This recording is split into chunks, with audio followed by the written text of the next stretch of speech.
might have some internal struggle themselves. I don't know if there is a straight agenda they will push, or if they will be fighting among themselves. Who knows?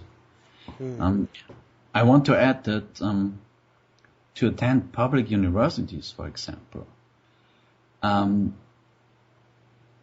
there are offers of free university education in Egypt, but only for students attending faculties for Arabic language and the Sharia, which is the Islamic religion.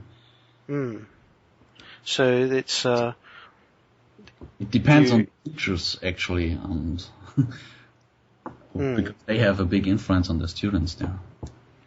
It does kind of channel you into the, if you're a young person who's quite bright, then obviously the best way for you to get a higher education would be to also accept study of religious subjects. Yeah. Well, Egypt is not a laicist country like Turkey is, for example, where there's a strict separation between religion and state. In Egypt, that is not the case. It is a Muslim country. Now, is it Sunni or Shiite? Yeah. In the majority? Come again? Is it Sunni or Shiite in the majority? It's mostly Sunni, but there are big minorities of even Orthodox Christians, Shiites, and some other Muslim sects in Egypt. So it's not as unified as Iran, for example, would be. And often in the news, the Egyptian government has talked about there being an influence from terrorist groups, for example, Al-Qaeda. Is it really that bad? Honestly, I don't think so.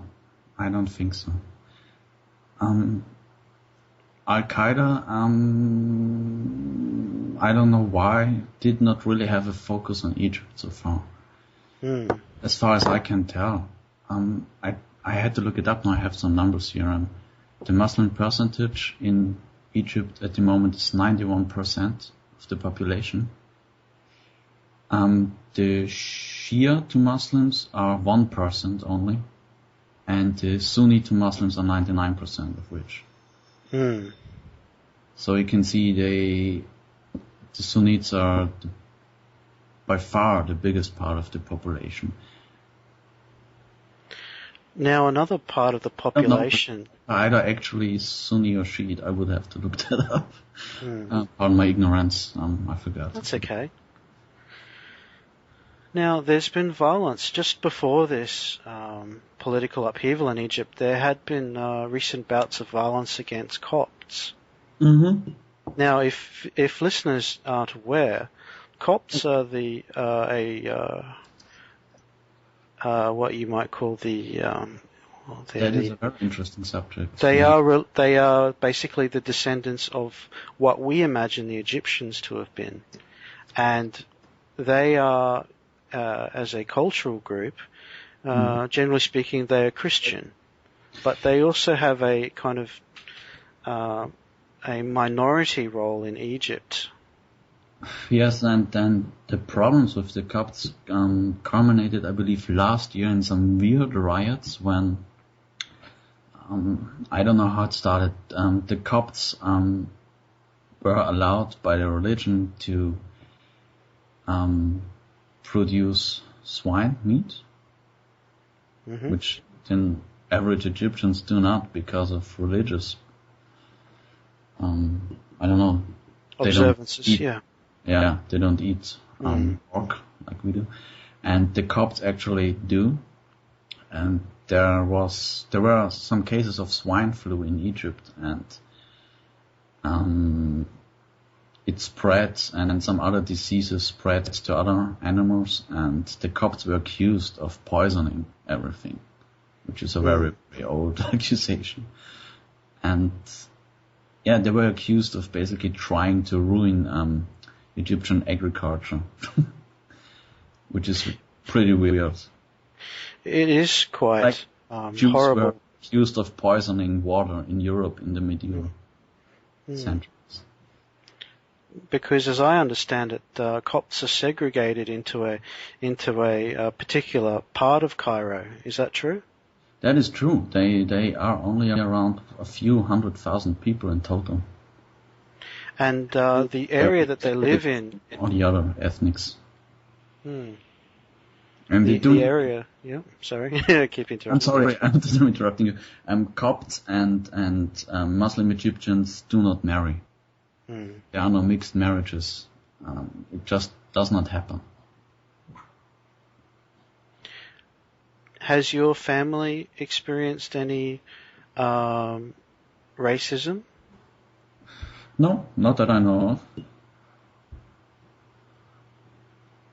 What about toward they are other Protestants, people? But do not openly commit to their faith, and they never got in trouble. Neither because of their religion or their ethnicity. Okay. Let's move on to. Well, we've touched on the problem, the endemic police corruption. We've only looked a little at the politics in play. Do you have anything to add about the political structure in Egypt and your opinions of where it's going? Well, political structure, basically, as I said, the country is run by the military and the secret police and the families that are within the high ranks. And it became apparent now when Mubarak tried to install as a vice president another trusted friend of his who's also from the military, I believe. Military secret police, I do not remember. So just to clarify that, he is the leader of the secret police. And that's why people won't stop rioting, because they are afraid that just another trusted friend of Mubarak will take over and nothing would really change. And that's why they want the change to happen right now, before Mubarak can move his trusted friends into position and everything stays as it is. Now, another thing I understand is that he had been grooming his son to take over his position. He had, but that's where the military recognized that this would not work, and he's already out of the country. He was a designated prince, but even Mubarak's friends and supporters stated that this will not be a good idea because the population simply doesn't like him.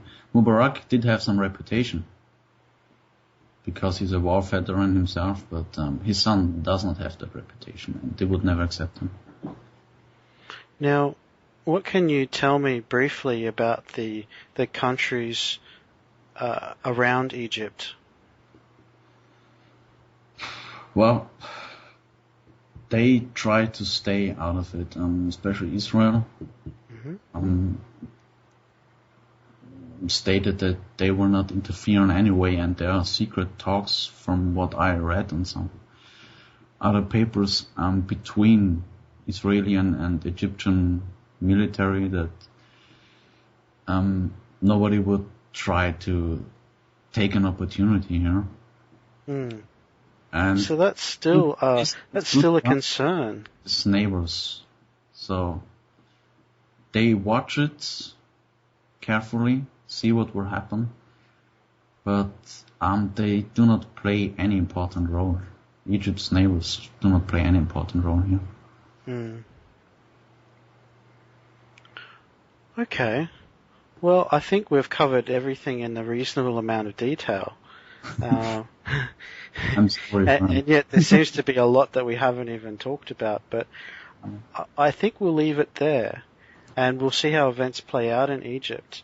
So I'd like to thank you again, Phineas, for coming on and talking to me about Egypt and what you know of it. Of course. On behalf of the forums. I would have loved to give you more detailed information. I'm sorry, I'm just not living there right now. No, that's fine. I do expect some. I'm sorry, I have to finish that. I do expect some clashes between Mubarak supporters and the rioting population within the next days, and the military will have to pick a side soon, because the longer Mubarak stays in power, the more he will try to prolong his rule. Well, it looks like he's asked to stay till September, I think it is. Yeah, he announced that he will do not stand in the way of change, and there will be new elections and everything, but at the same time he's trying to stall the protests. For example, releasing criminals, blocking tourist hotspots with military and police, and simply tries to keep people from the source of income and food and security until they give up, and I hope this will not happen. Okay, I'd like to thank you again for talking to me. And maybe in our next interview we can talk about something a little less serious, like Eve, perhaps. Yeah, that would be great. Okay, thank you. Thanks.